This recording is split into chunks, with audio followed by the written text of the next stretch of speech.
자, 오늘 에베소 5번째 구원의 즐거움을 누리고 있습니까? 라는 제목으로 말씀을 나누겠습니다. 지난주 금요일 전까지 우리 이 부산 지역은 코로나 바이러스에 대한 청정 지역으로 좀 그래도 걱정을 하지만 안심을 하는 과정이 있었는데, 제가 금요 기도에 올라오기 직전에 2명의 확진자가 나왔다는 얘기를 들었습니다. 지금은 5명인지 6명인지 잘 모르겠는데 하여튼 마음이 좀 무겁고요. 우리나라가 특별히 제가 목회자로 30년간 섬기면서 교회가 어떤 이유 때문에 예배를 멈춘 적이 없는데, 지금 이제 예배당을 폐쇄하고 몇 주간의 모든 모임을 쉬고 있는 교회들이 늘어나고 있습니다. 굉장히 마음이 무겁죠. 하나님께서 이 시기를 잘 지켜주셔서 여러분이 기도하는 시간들마다 열심히 기도해 주심으로 말미암아 결국 하나님이 이 문제에 대한 답을 주셔야 될 것 같습니다. 하나님께서 은혜 베푸셔서 속히 이런 모든 어려움들이 종식되고 정상적인 삶이 될 수 있도록 기도해 주시면 감사하겠습니다. 그래서 이제 사회가 이런 분위기인데 왜 오늘 제목이 즐거움이냐, 구원의 즐거움이냐, 오늘 이 본문이 그것을 가르쳐주고 있기 때문에 말씀을 드립니다. 제가 늘 말씀드리지만 우리의 삶의 문제부를 압도하는 늘 하나님의 은혜가 우리 가운데 있음을 오늘 말씀을 통해, 복음을 통해 다시 한번 확인하시는 시간이 되시기를 주의 이름으로 축복합니다. 지난주 4절에서 6절 사이를 다루면서 하나님께서 무조건적으로 우리를 선택하셔서 우리를 양자로 삼아주심에 대한 얘기를 했습니다. 양자가 된 이후로는 법적으로 상속자가 된 것이고, 그러므로 하나님께서 주시는 모든 것, 소유하는 모든 것을 우리가 누릴 수 있는 법적 권세를 가지게 됐다. 그래서 성도는 아무것도 없는 것 같으나 모든 것을 가진 자와 같다. 그래서 세상 사람들이 세상에 있는 것 가지고 자랑하면 한번 씩 하고 웃어주세요. 가소롭다고 한번 웃어주세요. 왜냐하면 우리는 당신이 가진 것보다 훨씬 많은 것을 가진 자다, 이것을 알고 사는 사람이기 때문에, 그래서 성도는 세상에서 주눅들지 않습니다. 늘 이렇게 찌들려 살지 않습니다. 왜요? 내가 어떤 존재인가를 정확히 알기 때문에. 이것만 해도 감사한데 우리를 하나님을 아빠라고 부를 수 있는 존재로 삼으셨다 그랬죠? 하나님이 예수님을 사랑하시는 수준에서 우리를 사랑하신다. 사랑하시기에 보호하시고, 사랑하시기에 위로하시고, 사랑하기에 필요한 모든 것을 공급해 주신다. 우리가 해야 될 일은 이 은혜를 깨닫고 하나님께 찬송하는 것이다 하는 것을 4절에서 6절까지 나눴습니다. 이 4절과 6절 사이는 하나님이 우리를 선택해서 주신 것, 하나님이 주신 것들이에요. 오늘 7절은 7절부터 12절 사이는 예수님이 우리에게 주신 것을 가르쳐 주고 있습니다. 예수님이 우리에게 어떤 것을 주셨기에 우리는 찬송하며 살 수밖에 없는가, 이 어려울 때도, 이 불안한 때도, 이 두려울 때도 오늘 말씀을 통해 살펴보기를 원합니다. 예수님은 첫 번째 우리에게 속량함을 주셨다고 얘기하죠. 속량함.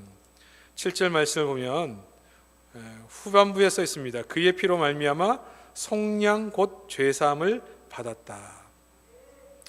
이 속량이라는 말은 옛날 성경에는 건질구, 바칠속, 구속이라는 말로 썼습니다. 우리 사람은 이 땅에 살 때 모든 무거운 짐을 지고 살고 있죠. 환난과 질병의 짐을 진 자들이 있습니다. 근데 왜 이게 짐이냐? 이렇게 의학이 발달했는데, 과학이 발달했는데 왜 이게 짐이냐? 그러니까 인간의 힘으로 감당할 수 없는 것들이 자꾸 생기기 때문에. 여러분, 옛날에 사스, 메르스 같은 그런 거 있었습니까? 이 코로나19 이런 거 있었습니까? 없었어요. 우리가 옛날에 치료되지 않았던 모든 치료를 인간의 의학과 과학으로 풀어내고 치료약을 개발하지만 더 빠른 속도로 새로운 것들이 계속 나와요. 창조 질서를 허물어가는 과정 속에 인간의 탐욕이 만들어내는 새로운 질병들이죠. 그러니까 늘 인류가 발전을 해도 늘 이렇게 환난과 질병의 짐을 지고 사는 것입니다. 여러분, 우리나라가 더 과학이 발달하고 더 모든 것이 나아진다고 하면 없을까요? 아니요. 성경은 말세가 되어지면 계속 이러한 문제로 백성들이 신음하게 될 것이라 이미 말씀을 통해 예언해 주고 있습니다. 그래서 번민이 많아요. 과거 우리가 어릴 때 살 때보다 훨씬 더 잘 살고 모든 문화 혜택을 누리고 있지만 번민이 얼마나 많은지, 걱정이 얼마나 많은지, 이 코로나 바이러스가 대구까지 왔다고 그럴 때만 하더라도 야, 큰일 났다, 너무 가까이 왔다 이렇게 생각했지만 부산에 여기 동네까지 왔다. 그러니까 이 동네, 여러분 동네 쪽이 생활권 있는 분들 많지 않습니까? 그 마트를 다녔고 약국을 다녔고 편의점을 다녔는데 벌써 이게 우리에게 주는 중압감이 보통 중압감이 아니에요. 잘 산다고 얘기하지만 상대적으로 빈곤을 느끼는 사람들의 고통들, 실패의 짐들, 홀로 있는 고독의 짐들, 이것들이 인간을 지치게 하고 힘들게 한다는 것이죠. 근데 이게 언제 끝날지 몰라요.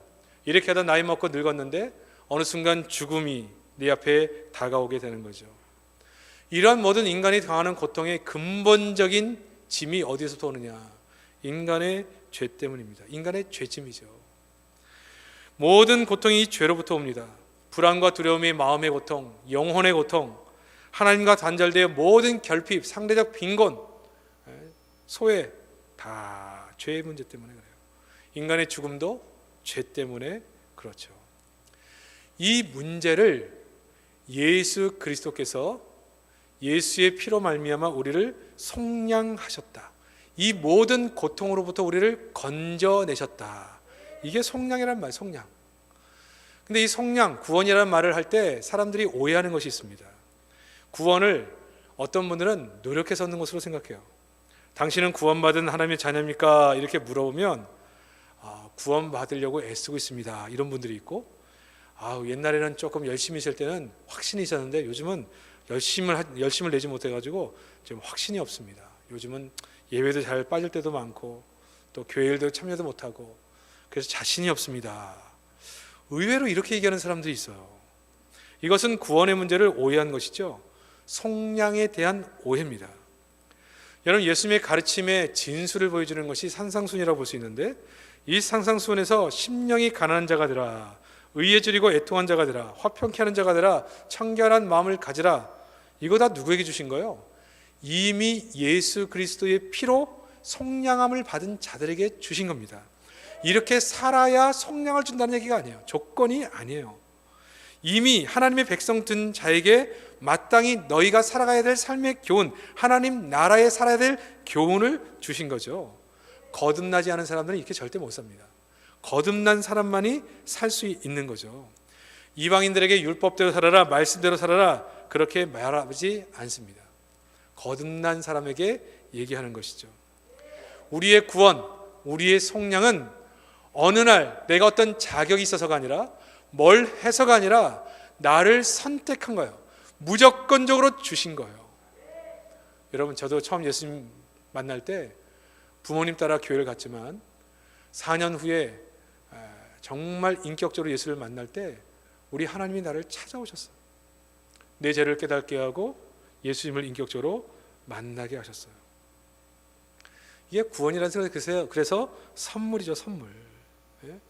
그냥 값없이 주신 거예요. 뭐 하라고 해서 대가를 받고 주신 게 아니에요. 근데 많은 사람들이 이 유교적 사상 속에 살다 보니까 내가 아무것도 하지 않은 상태에 구원받는다는 것을 쉽게 받아들이지를 못하는 거죠.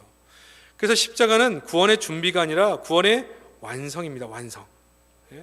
여러분, 이렇게 교회에 코로나 바이러스가 창궐하고 있는 이 시기에도 나와 예배드리는 것은 내가 구원받기 위해 나와 있는 것이 아니라 구원받은 백성으로서 마땅히 우리가 하나님께 예배를 드리기 위해 나온 거죠.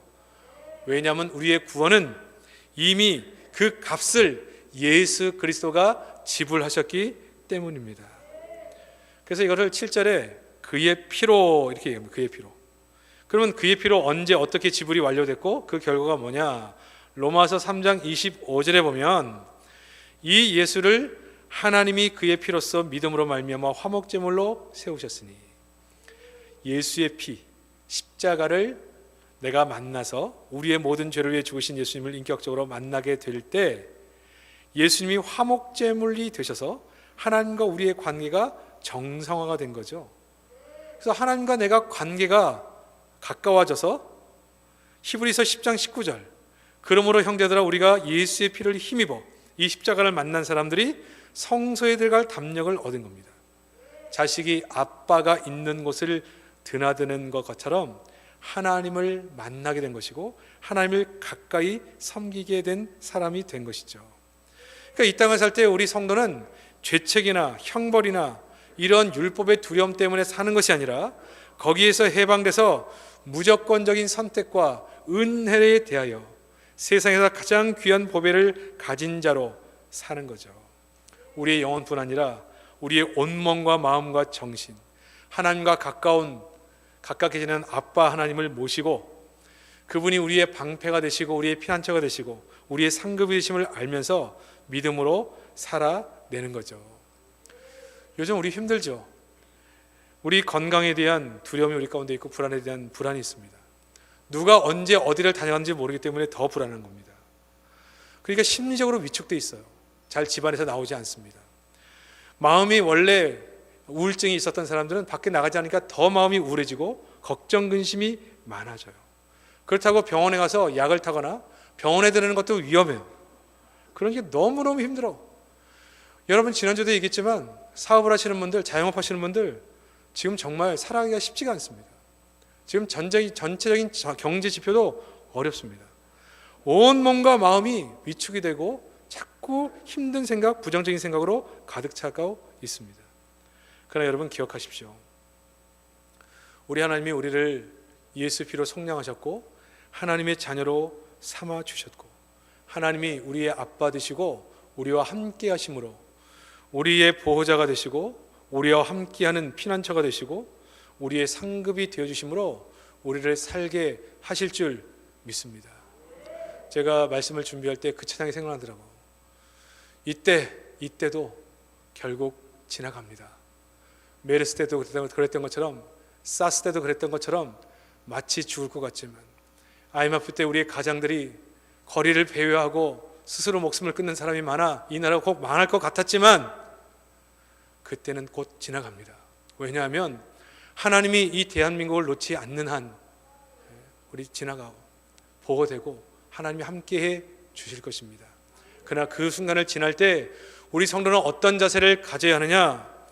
우리가 이 많이 모이는 집단적인 모임이기 때문에 우리 국가의 전염병들이 돌 때 우리가 해야 될 최소한의 수치들을 가지고 일들을 감당해내지만 우리 마음만은 하나님의 자녀로 그의 피로 속죄함을 받은 사람으로 속량함을 받은 사람으로 하나님을 모시고 믿음으로 살아내는 은혜가 있어서 두려워하고 불안해하는 사람을 도리어 격려하고 위로해 줄 수 있는 우리 성도들이 되시기를 주의 이름으로 축복합니다. 두 번째는 죄사함의 은혜를 예수님이 주셨습니다. 7절을 다시 보면 구속, 속량, 곧 죄사함이라고 표현했죠. 구속과 죄사함 같은 거 아니냐? 동일한 것은 아닙니다. 비슷한 말 같지만 로마서 8장 23절을 다시 보면 그뿐 아니라 또한 우리 곧 성령의 처음 익은 열매를 받은 우리까지도 속으로 탄식하여 양자될 것 곧 우리 몸의 속량을 기다리느니라. 재미있는 말이 나오죠.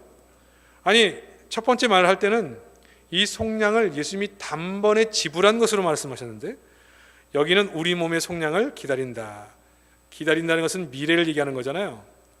근데 그 미래에 이루어질 것을 얘기해서 기다린다고 얘기했는데 앞에서 얘기할 때는 단번에 값을 지불했다. 그렇게 얘기하고 있어요. 근데 자세히 보면 뭐가 이루어진다는 거예요?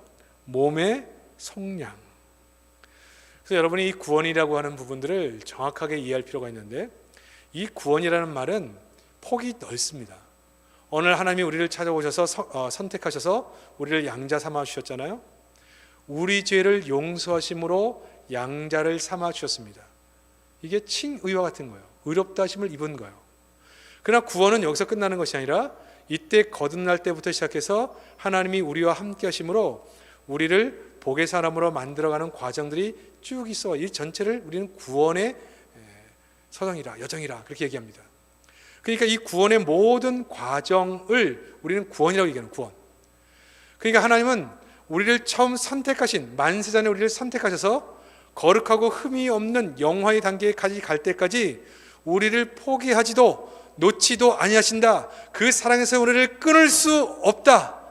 이게 죄사함을 통해서 주시는 구원의 전체적인 의미예요. 그럼 여러분 잘 보세요. 이게 얼마나 큰 은혜인가를 한번 생각해 보세요. 여러분 어느 날 아무런 공로도 없고 아무것도 한 것도 없는데 우리를 불러서 하나님의 양자로 삼으셔서 하나님이 가지신 모든 것을 누리며 사는 자가 됐습니다. 하나님의 자녀가 됐습니다. 근데 그때부터 하나님이 우리를 사랑하셔서 하나님의 사람으로 우리를 만들어 갈 거예요. 우리를 다듬으시고 우리를 성화를 통해서, 영화를 통해서 결국 부활의 그날 몸에 성량함을 입는 날이 올 것이죠. 그래서 우리 성도는 어떻다고요? 잘 될 일만 남은 거예요. 이 세상이 어떤 어려움과 힘듦이 있다 할지라도 결국 우리는 이 과정을 거쳐가요. 왜? 내가 어떤 모습이냐 관계없습니다. 하나님이 그렇게 마음을 먹고 우리를 붙잡고 그 사랑을 끊지 않고 그렇게 살게 했다는 거예요. 야곱 같은 인생을 이스라엘로 만들겠다는 거예요. 이 구원의 과정을 하나님이 직접 하시겠다는 거예요. 그러니까 여러분, 그래서 나를 함부로 생각하지 않는 거예요. 왜요? 나는 지금 부족해요. 연약해요. 죄가 있어요. 그러나 하나님의 이 사랑은 나를 선택하실 뿐 아니라 양자 삼았을 뿐만 아니라 하나님이 계속 우리를 만지시고 우리를 다듬으셔서 성화와 영화를 통해 하나님의 사람으로 반드시 만드실 겁니다. 복의 사람을 만들어 가실 거예요. 그래서 여러분, 이 메르스래요. 지금 이 코로나 바이러스가 창궐하는 이때도 자기 자신을 잘 보호하셔야 돼요.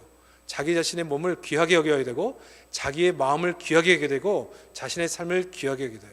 함부로 자기를 생각하면 안 돼요. 왜? 하나님의 계획은 나를 이렇게 만들어 가실 것이기 때문에. 그렇게 살다가 어느 날 나를 하나님이 부르신다. 그때 부르시는 그날 우리의 전성기가 언제부터 시작한다고요? 하나님이 우리를 부르신 그때부터. 우리는 어디 가기 때문에? 우리의 본향, 원래 우리를 만들기를 찬양하는 존재로 만들었는데 주님 앞에서 믿음의 선진들과 함께 영원히 찬양하는 그곳으로 우리를 불러주시기 때문에 그때의 우리의 모습이 최고의 영광스러운 전성기예요.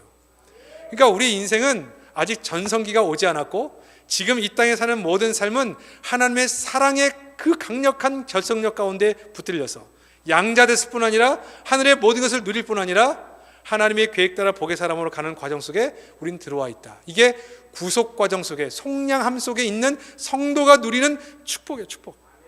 근데 그 출발이 뭐라고요? 죄사함이에요. 그러니까 죄사함은 속량이라는 전체 큰 그림 안에 있는 출발점이라고 볼 수가 있습니다. 이 구원을 받은 백성들이 얼마나 큰 복을 받았나요? 여러분, 행복하고 싶죠? 모든 사람은 기쁨을 누리고 싶죠. 능력껏 살고 싶죠. 능력 있는 사람이 되고 싶어요. 그러나 이 땅에 이것을 다 누리고 사는 사람은 아무도 없습니다. 이유가 뭐라고요? 인간의 죄 때문에 그래요. 인간의 죄는 자신이 원하는 모든 것을 가졌어도 만족할 수 없도록 우리를 만듭니다. 여러분, 셰익스피어가 쓴 맥베드 아십니까? 맥베드 장군이 자기의 정적인 뱅커우 장군을 연회에 초청하죠. 그런데 초청장을 보내놓고는 오는 골목에서 죽이라고 자객을 보냅니다. 이게 정치의 살벌함이고 냉혹함입니다. 자기의 정적을 누리지 않으면 자기가 올라설 수 없기 때문에. 옛날엔 동지였지만 권력을 위해서 동지를 암살하는 것이 정치 속성이에요. 속성. 저희 집안에 정치하는 분이 있어서 더 잘 압니다. 그러니까 이 정치적인 이런 문제를 가지고 그를 암살해버려요. 그리고 자기가 권력을 잡죠. 스코틀랜드 왕이 됩니다. 그래서 얼마나 기뻐요. 이제 승리의 축배를 들기 위해서 그냥 닭의 정적 죽여놓고 이제 승리의 축배를 들려고 모든 고관들을 초청해서 파티를 딱 엽니다. 그리고 왕관을 딱 쓰고 왕자에 앉으려고 딱 하는데 이 맥베드가 미친 듯이 소리를 지르고 그 자리에 앉지를 못하죠. 왜냐하면 다른 사람의 눈에는 보이지 않는데 자기 눈에 자꾸 보이는 거예요. 뭐가 보여요? 자기가 암살한 뱅커우 장군이 피를 흘리면서 그 자리에 앉아있는 모습이 보이는 거예요. 이게 죄 지은 사람들의 삶입니다. 그렇게 소망했던 최고의 권자의 그것을 갖게 됐어요. 근데 인간이 가지고 있는 누군가를 피 흘리게 했던 이 죄가 소리치면서 이 사람은 거의 미친 사람처럼 그 왕자에 앉지 못하는 모습을 갖게 되는 거죠. 이것으로부터 우리를 속량해 주신 것, 속량해 주신 것. 이것이 이 속량하심을 통해서 죄를 용서하신 것이 속량의 출발점. 그런데 로마서 8장 32절에는 뭐라고 얘기하느냐? 자기 아들을 아끼지 아니하시고 우리 모든 사람을 위해 내어주신 이가 어찌 모든 것을 주시지 않겠느냐 이렇게 말씀하십니다. 성도의 삶을 제가 더 요약해서 말씀드릴게요. 예를 들어서 우리가 10억 정도를, 내가 이걸 어떻게 설명해야 성도들이 이해할 수 있을까 고민하면서 만든 겁니다. 10억을 부모에게 유산으로 받았어요. 여러분 10억 주실 부모 있습니까? 별로 없는 것 같은데 표정 보니까 10억 받았어. 10억. 그럼 10억을 주신 부모에게 내가 100원 달라 1000원 달라 얘기합니까 안 합니까? 얘기 잘 안 하겠죠. 10억 이미 줬는데 100원 달라 1000원 달라 했는데 안 줬다고 삐집니까 안 삐집니까? 안 삐져요. 얼마 받았다고요? 10억 받았어요. 10억 받았어요. 그러니까 우리의 인생이 10억을 받은 인생이 되면요 100원짜리 때문에 매이지 않아요. 1000원짜리 때문에 매이지 않아요. 근데 우리 성도의 삶이 이 구원의 즐거움을 알지 못하면, 이 복음이 뭔지를 알지 못하면 우리는 1000원짜리 100원짜리에 목숨 걸고 삽니다. 여러분 우리가 받은 게 뭐라고요? 하나님의 자녀가 됐어요. 하나님이 가진 모든 것을 누릴 수 있는 하나님을 아버지라, 아버지도 아니죠, 아빠라고 부를 수 있는 자리에 있어요. 우리에게 생명을 주셨고 이 땅에 사는 모든 것 가운데 우리에게 모든 것을 다 주셨어요. 이 세상을 다 주셨어요. 그러니까 사실은 10원짜리 1000원짜리 매일 필요가 없는데, 우리가 때로는 건강이 없어도, 사업이 예전 같지 않아도, 우리가 갖고 있는 문제 해결이 좀 더딘다 하더라도 이미 우리는 10억을 가진 자, 예수 피로 속량함을 받은 자 아닙니까? 이 은혜만으로도 너무너무 감사하고 감격 속에 빠질 수밖에 없는데, 우리가 이 구원의 감격, 예수 그리스도의 보혈의 피로 주신 이 놀라운 은혜를 가볍게 알거나 잘 모르거나 이 풍성함을 깨달지 못하기 때문에 우리는 여전히 조금의 건강의 문제나 돈의 문제나 다른 문제 때문에 마음을 빼앗기고 살고, 그것 때문에 조급하고, 그것 때문에 완전히 망한 자처럼 안타까워하며 사는 거예요. 왜 하박국이 없어도 오직 여호와로 인하여 내가 즐거워한다고 고백했을까요? 이게 복음을 아는 자의 삶이에요. 바울이 왜 감옥에 갇혔어도 찬송하며 감사했을까요? 이게 복음을 깨달은 자의 축복이에요. 여러분 정말 복음, 예수 그리스도의 십자가를 인격적으로 만났고 그 복음의 능력 가운데 있으십니까? 여러분 그렇다면요, 우리는 1000원짜리 100원짜리 때문에 마음 뺏기지 않습니다. 여러분 이것은 있다가도 없을 수 있고 없다가도 있을 수 있어요. 여러분 지금 코로나 바이러스요 곧 지나갑니다. 우리가 고통하고 아파하고 지금은 망할 것 같아도 사스가 그랬던 것처럼, 메르스가 그랬던 것처럼 지나갑니다. IMF 때처럼 정말 다 망할 것 같은 시기 속에도 그때 지나갑니다. 우리가 6.25 전쟁을 통해서 모든 것을 잃어버리고 곧 공산화 될 것 같은 시기 속에도 하나님이 지키시고 보호하셨을 때, 그 어려운 때를 지났고 나라를 빼앗겼을 때도 우리가 이 나라 가운데 다시 회복을 주셨던 그 하나님이 지금도 우리를 보호하시고 그때가 지나가겠죠. 그러나 우리의 인생 자체는 이 복음을 아는 자로서, 하나님의 양자로서, 하나님의 모든 상속을 받은 자로서 이 구원의 즐거움을 잃어버리면 안 돼요. 가장 가슴 아픈 것이 뭐냐? 우리도 세상 사람들처럼 두려움과 불안과 고통 속에 기쁨을 다 잃어버리고 사는 거예요. 하박국이 모든 것이 없어도 여호와로 인하여 즐거워했다고 말하는데, 사실 우리 인생 그렇지 않습니까? 오늘 주님이 어떤 경로로 우리를 부르신다 하더라도, 하나님 이 땅에 와서 예수님 만나서 주님의 양자로 살게 하시고 늘 하나님의 은혜로 평안과 기쁨을 허락해 주셨고, 이제 나의 인생 전성기 불러주셔서 주님 앞에서 영원히 찬양하는 본향으로 불러주시니 감사합니다. 여러분 하나님이 오늘 부르시면 여러분 그렇게 고백할 거 아닙니까? 죽기 싫다고요. 오늘 부르시면 우리 믿음의 사람은 그렇게 고백할 거예요. 하나님 감사합니다. 여러분 복음을 아는 자는, 지금 우리 아이가 원하는 대학에 좀 떨어지고 원하던 취직시험에 한 해를 더 해야 되고, 세상 사람들의 괄세받고 따돌림 받고 좀 질병 때문에 어려움을 겪거나 매를 맞거나 사업에 손해를 보고 있다 할지라도, 이것 때문에 우리의 전 삶이 망한 것처럼 그렇게 흔들리지 않는다는 것입니다. 1만 달란트 빚진 자의 탕감받은 것이 그거 아닙니까? 죄사함 받은 은혜를 얘기하는 거예요. 1만 달란트가 얼마요? 웬만한 한 국가의 1년 예산이에요. 예산. 이런 것을 탕감을 받은 자가 1,000원짜리 100원짜리 문제 때문에 그의 인생이 흔들린다. 그건 말이 되지를 않는 거죠.